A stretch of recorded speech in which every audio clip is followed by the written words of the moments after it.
sembako murah, bulanan, pasar murah di kelurahan itu sangat-sangat diminati oleh para ibu-ibu, khususnya untuk mengatasi inflasi atau harga pokok yang mahal ya. Oke, ya kawan-kawan, tema hari ini bersama komunitas ekonomi kreatif UMKM kan, Jakarta kan harus punya gagasan ekonomi baru, dan ekonomi baru itu paling kenceng ada di ekonomi kreatif.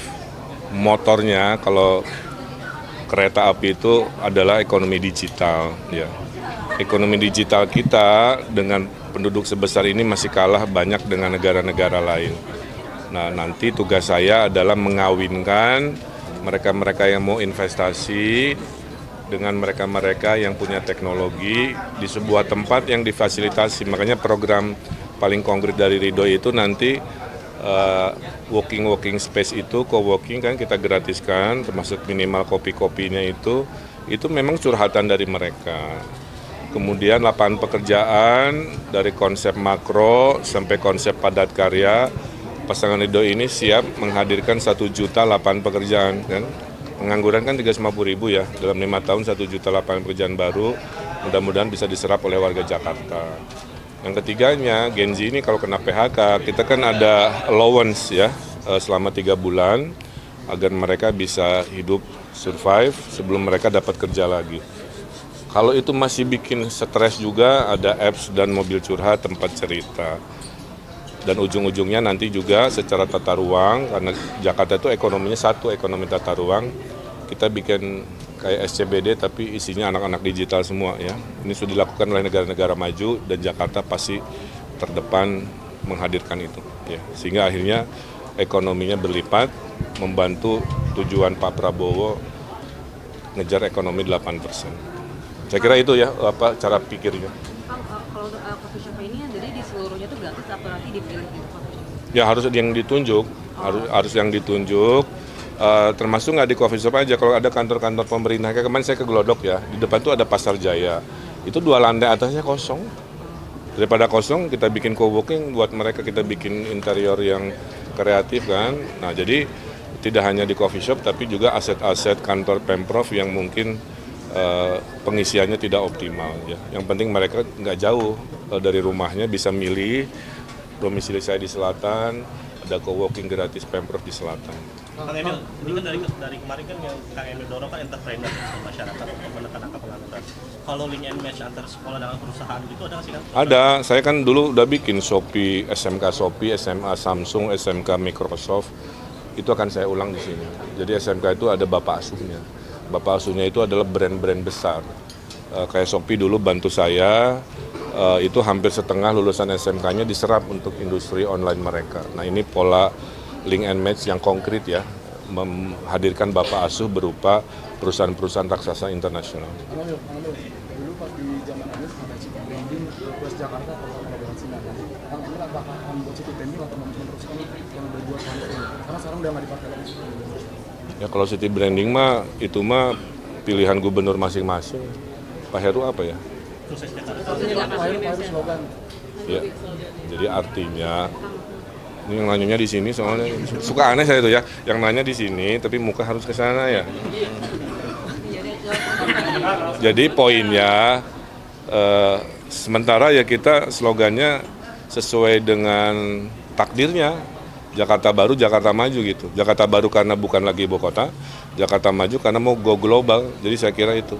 Di dalamnya tentu ada spirit kolaborasi. Kan satu lagi kan Gantian. Survei LSI kan dan diselek oleh nomor 3 kan. Mending dibahas survei poltreking. Hari ini kita menang poltreking.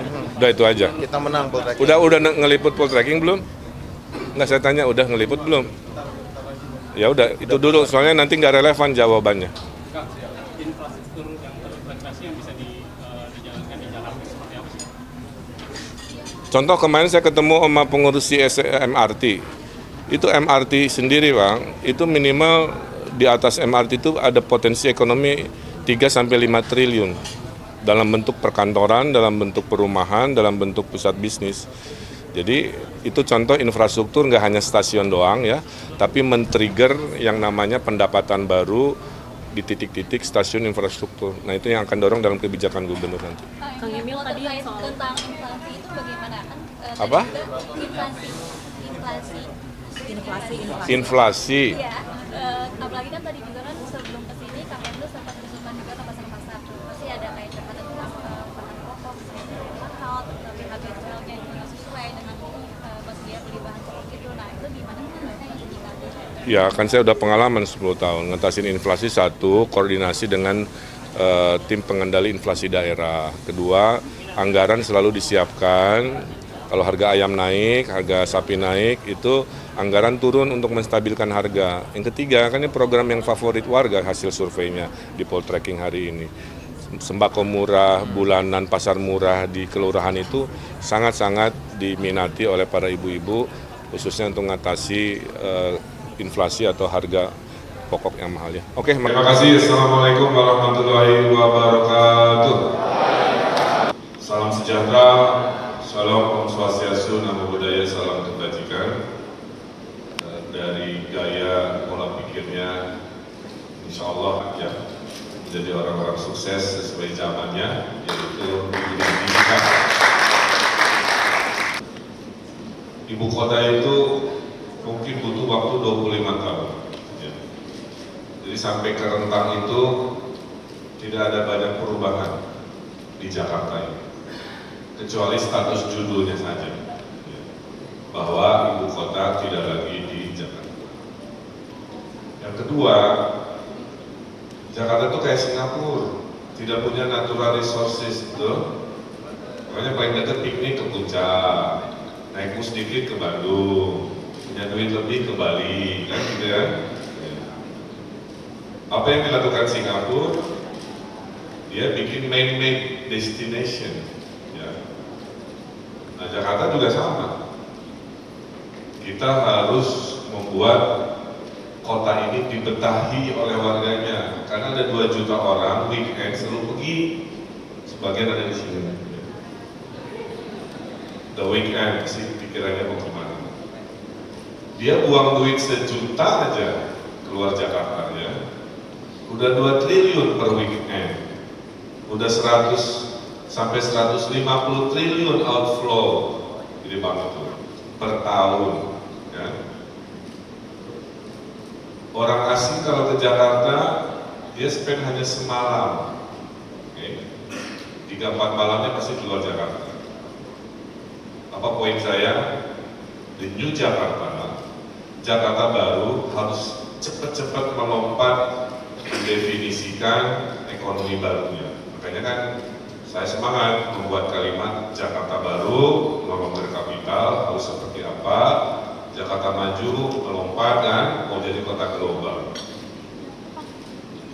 Apa itu definisi global? Pergaulan kita harus internasional, Jakarta itu harus pede.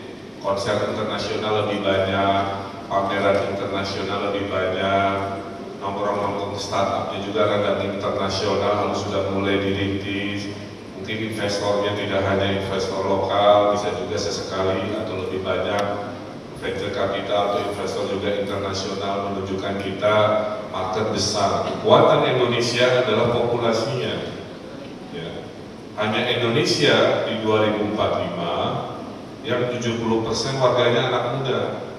Pertanyaannya, si 70% ini pilihannya 2, jadi mesin negara di Pak Edi, atau jadi beban negara, hobinya minta bansos. Betul?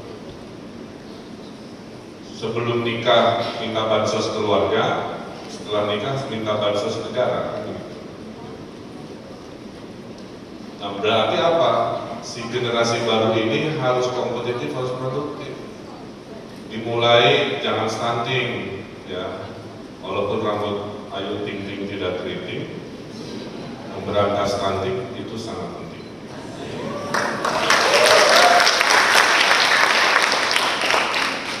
Makanya makan bergizi ini dipuji oleh orang asing. Saya ketemu beberapa orang bule. Ridwan, your project, your president project, investing to the brain of the next generation is important. Yang kedua, ekonomi Jakarta menjadi 3, dalam imajinasi saya. Satu, trade dan services, makanya saya visinya membangun CBD baru, ya. Tidak hanya di pusat kota, CBD di utara di Ancol, CBD di Kelapa Gading, CBD di selatan, CBD di barat dan lain sebagainya. Dan mimpi saya, sedang saya hitung, salah satu CBD-nya itu nanti tenannya hanya untuk startup dan digital bisnis aja, ya, insya Allah ada. Dan saya biar setelah nongkrong-nongkrong di kafe, mereka punya kantor dan komunitas, satu kolam, satu frekuensi, ketemu di bawah, langsung nyetrum, punya gagasan baru, kan begitu. Kalau mau pintar, bergaul dengan orang-orang pintar, pasti ke bawah pintar. Kalau mau juli, bergaul dengan orang-orang nyinyir, ya, pasti ke bawah juli, hidupnya negatif, segera diprotesin, pengennya ngejek orang, jempolnya nyinyir, dan sebagainya. Tapi kalau mau optimis, bergaulnya dengan Ridwan Kamil, insya Allah hidupnya optimis. Yang kedua adalah ekonomi kreatif yang motornya digital. Makanya kita ada tahun saya mereformasi dengan digital. Ini boleh sambil Google. Ada operator. Simplifikasi. Gimana mensimplifikasi ya digital? 1000 desa miskin. Setelah 5 tahun desa miskin saya habiskan tinggal 0. Ya, alhamdulillah. Gimana caranya? Digital lagi di desa. Jadi kita ngasih makan ikan pakai HP, karena orang-orang desa itu pakai e-fisheries, ya. Itu kan apps. Jadi tukang lele curhat, Pak, saya kalau ngasih makan ikan, kolam saya banyak, lagi hujan, itu apa? Celele. Yang dilakukan adalah IoT-nya masuk ke HP dipijit, sensor bergoyang, melontar makanan. Mau 10 kolam, mau 20 kolam, nggak ada masalah. Menerapkan work from anywhere permanen itu provinsi saya sebelumnya. Terus saya memperbanyak LRT bis, saya akan mempergilirkan work from home untuk industri-industri tertentu. Senin industri media, Selasa industri hukum, gitu kan ya, Rabu apa dan seterusnya, sehingga pergerakan kendaraan bisa berkurang. Nah kembali ke yang tadi, yang konkret. Ini insya Allah ya, kalau saya arsitek, I know how to make it, ya gitu ya. Kantornya Pak Dr. Jansen, ya, sana tempat pamerannya. Jadi kebanyakan mengunggul di dalamnya orang ya lagi kerja, kasih ruangan, ya semua gede-gede ya, semua yang dicita-citakan ini dimudahkan. Saya kira itu ya, gagasan-gagasan terkait digital, terkait supaya kita naik kelas menjadi kota global.